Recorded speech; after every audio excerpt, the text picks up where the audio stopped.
Juice What We Got to Get Where We Need to Be. And today I'm joined by Najah. Hey.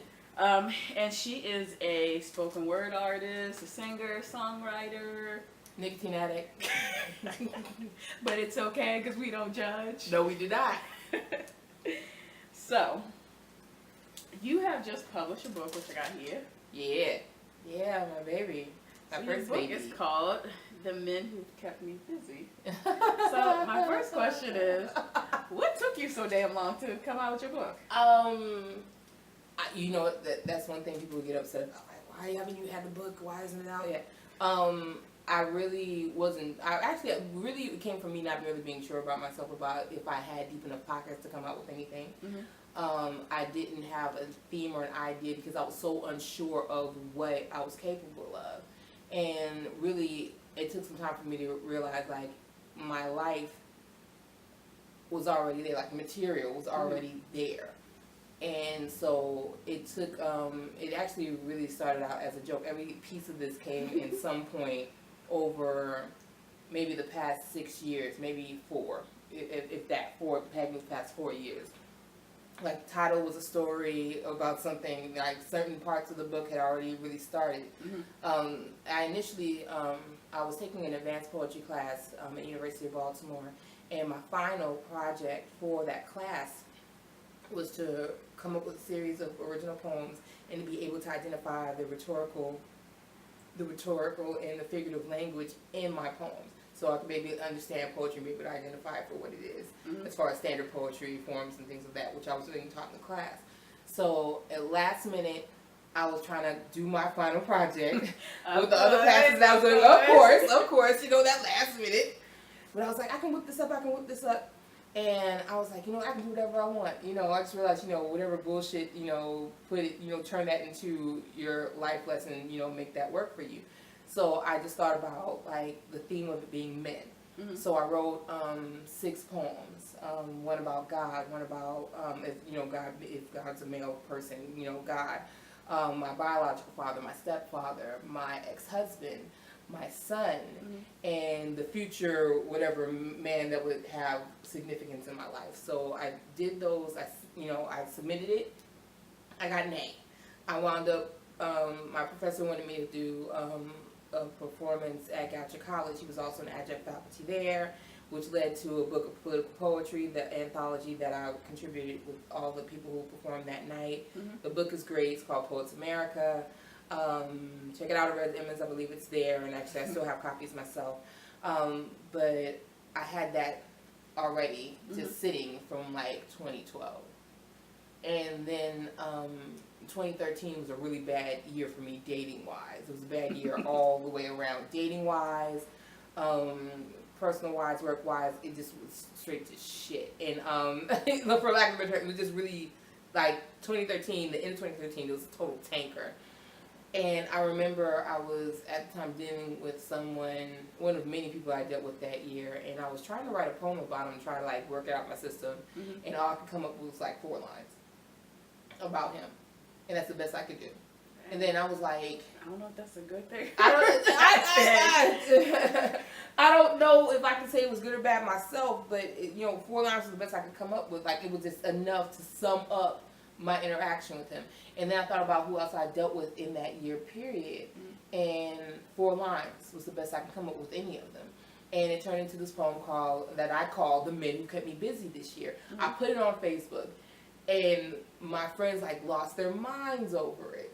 Like, people in my friends were, commenting, quoting, and, when I put it in the note section. And then my inbox started popping. Like, my inbox, like, dudes that I used to date. They were like, well, which one am I? Because, like, it was a list poem, so mm-hmm. for each person, there was a few lines in regards. And I took the names out, so it was just, like, numbers. All in the inbox. All in the inbox. They're like, oh, so just sliding through. And my number 4, and my number 6. Like and my, you said, it's a big dick. Yeah. So I know that's me. That's gotta be me. One dude actually was able to pinpoint something. He was like, I know I'm such and such. He was like, damn, Najah, somebody just quoted me there. That's how I was like, look, that's you. That's how you presented yourself to me. This is what it is. I was like, don't be bad. But, like, some dudes will be like, yo, am I whatever? I'm like, yo, I said the Men Kept Me Busy this year. Nigga, you saw 2008. You sold 2010. Like you sold 2011. Like, what are you doing? Like, and so I realized, you know, I was going through it, and I was speaking with a fellow writer poet, Turtleberry, and I made a joke, and I told her, I was like, you know what? If I actually do come out with a book, I'm gonna title it "The Men Who Kept Me Busy," and she was like, "That's like," it was a joke. Mm-hmm. But I did actually have I wound up actually creating the chapbook. I went through some of my body, through my body of work by this time and tried to figure out what would work. Mm-hmm. And it was a much rougher version of what it is now. And I sat on it. I sat on it for 2 years. I sat on it for 3 years because it came out this year. I sat on it for 3 years. I did nothing with it. Because I still had to get, like I said, my life had tanked, so there were so many other things that took priority that I needed to get in order as far as work life, as far as living situation, as far as all that. So it sat. But sometimes you have to let, like, work just simmer. Mm-hmm. Just simmer. And that's what happened. I think in early part of this year, I was like, you know what, things are a little bit more stable. Mm-hmm. Let me get my shit together. And so I was like, well, I should have product right by now. I should have something. And that's when I blew the dust off of it and I went through it again. And then I written so much other stuff that I added to it, stuff I took out, and then I gave it to Girl Genius, who was my friend and also my editor, because I paid her to edit my book. And I was just like, format it, do the layout for it, give it back to me. It's coming out this year. I was just like, it's coming out. And it was a birthday gift to myself. I released it in April. It was my gift to me to actually see something through. And it had been a while since I actually done something and seen it through to the end, to have an outcome as such. So I was really excited about it. So I just realized that a lot of my body of work was like a boy meets girl aspect. Some of it's, you know, true to life, some of it not. Mm-hmm. So that's how the book finally came. It took about 3 years, 4 years, and it's just a chapbook, but, you know, some stuff, you know, it takes a while. Sometimes, you know, who knows, my next project may not take as long. I don't know. But that, I realized it needed to go through how it needed to go through, because it really wasn't ready when it was ready. Mm-hmm. So that's the whole thing. I thought it was ready in 2013, but I sat on it because I think even in the back of my mind, you know, after I got past the whole not feeling like I could come out with something, mm-hmm. I still had to deal with the fact that probably also in the back of my mind that it's not ready yet. Like, I can do it, but it's still not done. It took like another 3 years of living to actually have that happen. And so that's how we got what we got. That's where it started. And you took my next question because I was about to ask about the title, so you just read my mind. We was here with it. Yeah, the connection. So, in reading your book, do you, I guess, consider yourself like a feminist? Because I noticed, like, just like you were saying, like, a lot of it revolved around, like, interactions with, like, men. You know what? I consider myself a realist feminist. Like, I understand what the setup is. Mm-hmm. I also realize, you know, I have to understand feminism, you have to understand all the stuff, the heteronormative gender roles. You have to understand, you know, as far as homophobia, just where patriarchy, you know, lies. And unfortunately, some feminists find patriarchy where there is none. Sometimes, you know, I've noticed some feminists take it personally when it's not about women, it's just about you, singular, you woman having an issue with this and finding issues of patriarchy or male oppression, or female oppression rather, where there is none. So being able to differentiate between that is an issue, or rather I have no problem pointing that out, like, no honey, that's just you. Mm-hmm. This isn't across the globe situation as far as male-female relations or, you know, female oppression. Are you able to identify and be able to call that out and see what it is instead of it just being a singular thing? So, like, there's areas where intersectionality come into play where, that needs to be identified. And, you know, sometimes it, you know, can be, some people can make their personal issues a straight up witch hunt when it's not really where it's supposed to be. But trust me, there are certain things that are quite blatant and they're quite real. And I can be able to discern. I would like to think that I'm able to discern between those things. Mm-hmm. So I guess I am a feminist. This is true, but I'm also a realist. And realist is across the board. Like, realist is really what the world is supposed to be after you take all that other shit out. When you take out the disparities as far as, you know, gender equality and all that. When that's all done, when that actual battle, like, I'm actually on the other end of the tunnel, like, that's where I am with it. Mm-hmm. So that's kind of like, you know, where realism comes into play. Like, okay, yes, I understand this is what it is now, but you need to look at what it's supposed to look like. What now? What after what happened when it's all done and it's all been identified? Now what? And then, you know, to look at it retrospectively. So that's where I am with it. So yeah, I do consider myself that, but I'm definitely a little bit more futuristic about it. Okay. So you're like, after reading your book, so your writing style is kind of like what I would describe as like bold, but it's real nasty. Right? So don't spit out your juice now. You just moved out. I just moved in. This is new carpet. This is new carpet, though. So, like, with writing, like, heavy on the, like, erotic tip, like, do you hope to accomplish something, if anything, from writing erotica? From writing erotica, first of all, erotica is not easy to do. I can't even say that that's really where I am. Like, yes, I am a sexually driven person, but it's not about the actual sex. It's actually something Petula Caesar taught me, and I carry it with me whenever I have to approach erotica. It's not, erotica is not about the act of sex. It's about the thoughts, feelings, and emotions and senses that take place before, during, and after the act. You know, and it varies from individual to individual. It varies from encounter to encounter, and therein lies it's not the challenge, but it's you know, it helps you to be able to approach erotica better, because it's not, you're not limited. There is an actual very wide breadth to be able to discuss, you know, be able to write erotica, be able to perform erotica. Like, it is, you know, sex is a part of life. So with the considerations of what you were talking about with the erotic poetry, and you know, the history of black women a lot of times we're looked at as like mere like sexual objects. So do you ever fear being like hypersexualized as a black woman? I do. I do, as not as a quote unquote public figure, as a performer. I don't have a problem with it. It's when my real life comes into play. I have to deal with it. I deal with it often. Even I deal with it when people, and by people, men, when men don't even know what I do. I have to deal with it. Like, just, you know, I have, you know, even though I do write erotica and all this stuff, if I'm encountering a gentleman, if I'm talking to him, and if our first conversation is geared around sex, I'm done. I'm done and I'm over it, because if that's, you know, I always believe that, you know, with any encounter you have with somebody, you're putting your best foot forward. And if sex is the first thing that you're bringing to me, that's you already the best. know. That's the best. That sends this message to me that that's the best you have to offer me, at least. That's the best that you wish to offer me.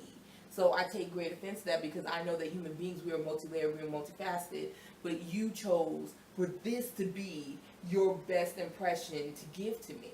So I take great offense to it. If this is the best you can do, like, yes, I understand that, you know, my writing, like, it's not about the sex that I'm writing about, because like I said, erotica is about all the aspects, you know, feelings, thoughts, emotions before, during the act. You are not attracted to the sex part. Sex is pretty repetitious. It's insert peg A into hole B. Like, it's pretty basic, and it ain't changed. No matter what kind of sex you're having, it has not changed. It is how I put it together, which I have to have due to my life experiences and my talent and all the multifaceted areas of me that brought this together for you to be intrigued and brought in by that. So if you are going to be attracted to it, but you won't acknowledge it and appreciate it for what it is, I have a problem. She over here preaching. I will. Don't get me I will. And that's the whole thing. It's like, you know, it's not about hypersexualization that is the problem. It is the underestimation of me as a person that is the problem. I don't have a problem with being hypersexualized, because that's small potatoes.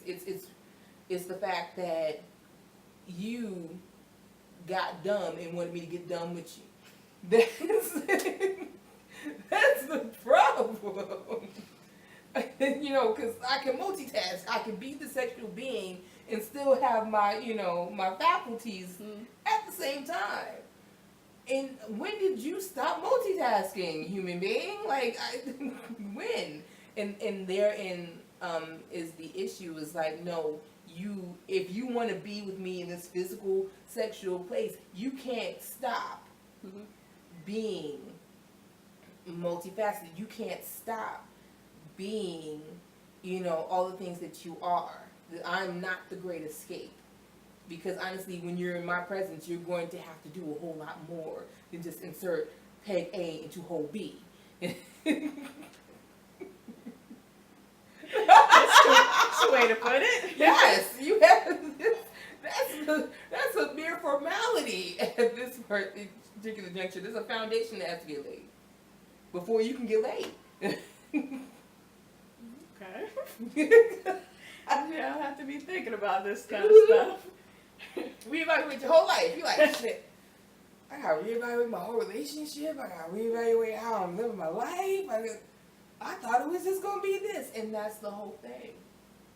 You, in an effort, me as a person, in an effort for you to appreciate who you with, I want you to walk away with that. Like when you encounter me, when you encounter my work, when when, heaven forbid, if I wind up on panel discussions and things like that, yeah, the work or the performance, but there's a whole lot of stuff that led to you being in an audience, in a space to see me do this, which will make you appreciate me so much more. And most important, I want you to think about all the other things in life that you're not appreciating.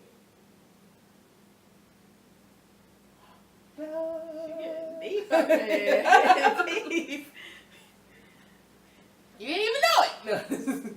You were not prepared. You're like, I didn't know. Mind equals loan. Okay, so this is actually my last question. So, what's next for you? Next is, it's not really that difficult. Poets for Dinner will be making a return. Of course, I was co-hosting venue, Baltimore open mic venue called Poets for Dinner for 3 years. We took a year off. Grace and I, she's the founder of it. I co-host with her, Grace Givens, and we are bringing it back. Our first Poets for Dinner will be taking place October 30th at City Arts Building, 440 North Oliver Street. We're excited because it's like a family reunion. It's going to be amazing. We are so excited about this. So we'll be doing it last Sunday of every month in Baltimore City. So that's one, I'll be bringing that back as far as co-hosting that. So, of course, I won't really be touring because I kind of went off of a little tour jaunt for a little while. And so I'm back home. And so for the remainder of this year, I probably will be just focusing on PFD, getting back to what it was. And anything else that probably would come my way as far as artistically is pretty much, I don't want to necessarily be wherever the wind blows or wherever things may take me. But I know that writing is something that I want to get back into. I might consider slamming. I might, so really writing, slamming, I think really coming up with more material, deepening my pockets as far as that's concerned, and being a better writer, a better performer, and the challenges that come along with that is really where I am more open into receiving. Like I would much rather have that, and then tour. Like, build up your reserve, live your life, build up your reserve, create, conceptualize, and then take it to other places. So when that CD coming out? When that money coming? No, and it's true. Like, this is probably another thing that's been sitting in my mind's eye. Once again, when this book, I also had in my mind's eye what I wanted it to be, and this is actually everything that I saw from top to bottom as far as what I wanted my chapbook to be. Mm-hmm. I know what my musical project would be, and it would have to be a major inflection of. I see a lot of original music. I see harmonies. I see a lot of poems that are going to go in with that. I see probably interludes and things like that because I like that's part of my I love interludes. Yes, interludes are everything. Interludes, like if you're a real music buff, you're about that interlude life. You And like so- listen to this interlude. Yes, It's the best. and like the interludes, the music they're part of, like interludes are becoming the inside jokes amongst your friends, and I want my audio, my my audio, audio, my artistic audio situation be like interwoven into the fabric of your life, like cotton. So I want all those things to be present. But it's just how they're going to be present, and I think that it involves like a lot more of my life to live in order to make that happen. It's not really a rush because I want it to be a quality situation. Okay. So I really want this to be something I can really take with me, and have other people take with them anywhere. So yes, it's formulating in my brain. I have rough sketches of what I wanted to have in my album. And it's really just more so about who can hear it and see it at the same time with me. So see you 2020 with it? 20, yeah, who knows? It might be 2020. It might be 2020. Like it'll be, it might be 2020 when my kids damn near in high school. Like it might be 2020. It might very well be. Because I feel like, there'll be a lot of experiences that I've, encountered. Because like there's still challenges like writing actual love poems. Not something that I do. In case you notice in the book, that's not something that I really engage in. I read a lot about breaking up nest I'm breaking up nest stuff. I mean, because you kind of and some people have asked me, they're like, well, there's not really any love poems or why is it and I'm like, well, they're the men who've kept me busy. Like you can't have men be plural. If you're with the same one, I don't think that would. Push I don't it, think he push would it, like that. He'd be reading the book like, hold on, like it kind of doesn't make any sense. So it's and even still, the book is one quick note. Like one thing, the book is everything that you would expect it to be given its title, and yet it is nothing. There are moments where it's absolutely nothing that you would have expected in that title. Like like I said, there's poems about my father, my stepfather. There are poems about, poems. Some of them are pure fiction, frankly. Yeah, and then it's like at the end where it's like about your son. Yeah, and then there's my son. There's my son, and that's as real as it gets. That's as real as it gets. And I want, like I said, my acknowledgments are really a direction of how I want my readers to encounter the book. There's an acknowledgement for women who are reading this book. There's an acknowledgement for men who have read this book.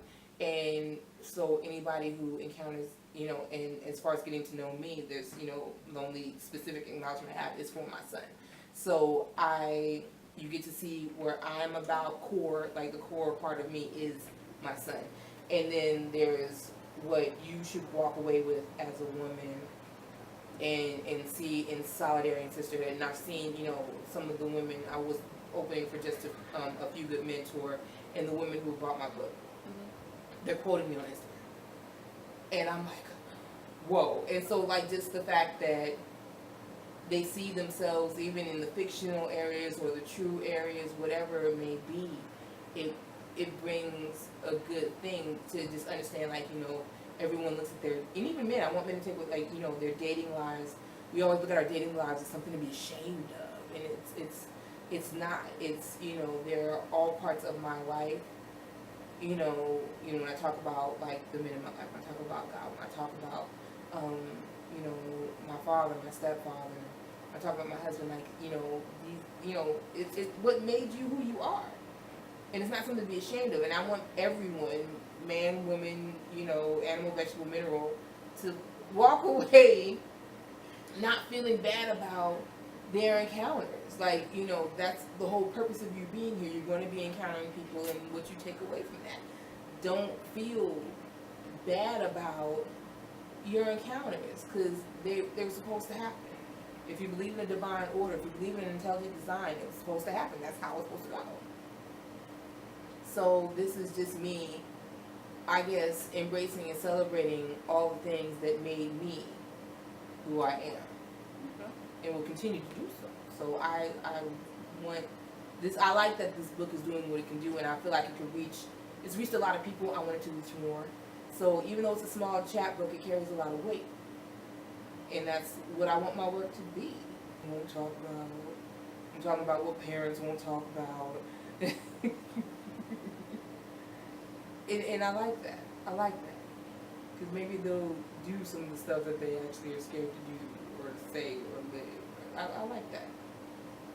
Okay, well, thank you for allowing me to interview you. Yay, you're welcome. Hey folks, this is Najah Bayyan, aka Najah B. Najah. Feel free to find me on all social media, facebook.com/Najah B, or on Instagram @Najah B. Najah, or on Twitter @Najah B. Najah. Remember, Najah, Arabic for success, and that's the life I'm living.